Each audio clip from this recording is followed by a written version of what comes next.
అరుణయోగ ఆముదంతో paralysis తగ్గుతుందా అని కొంతమంది ఫోన్ చేసి అడుగుతున్నారు. పెరాలసిస్ ఓన్లీ ఈ ఆముదంతో తగ్గించడం కష్టం. కానీ ప్యారలైజ్ అయినప్పుడు బాడీలో డైజెషన్ సరిగా అవ్వదు, అలాగే కాన్స్టిపేషన్ చాలా ఎక్కువగా ఉంటుంది. అంటే డైలీ పూర్తిగా మలబద్ధకం ఎక్కువగా ఉంటుంది.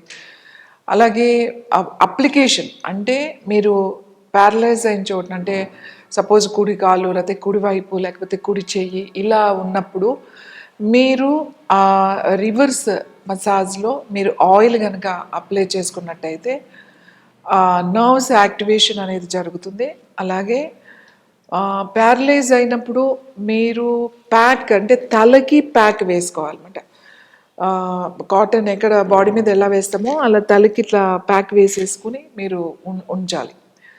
అలా చేయడం వల్ల మీకు యాక్టివేషన్ జరుగుతుంది, తొందరగా మీకు మూమెంట్ స్టార్ట్ అవుతుంది, డైజెషన్ బాగుంటుంది, అలాగే కాన్స్టిపేషన్ లేకుండా మీకు ఫ్రీగా అంటే మోషన్ అయిపోతుంది.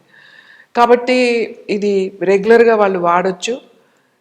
ఇది ఈ ఒక్క ఆముదం వల్ల మొత్తం తగ్గిపోతుంది అనేది నేను చెప్పట్లేదు, కానీ దాని నుంచి ఇబ్బందులు పడతారు. కాబట్టి ఆ ఇబ్బందులు తొలగించుకోవాలి అని అంటే ఈ అరుణయోగ ఆముదం చాలా బాగా ఉపయోగపడుతుంది.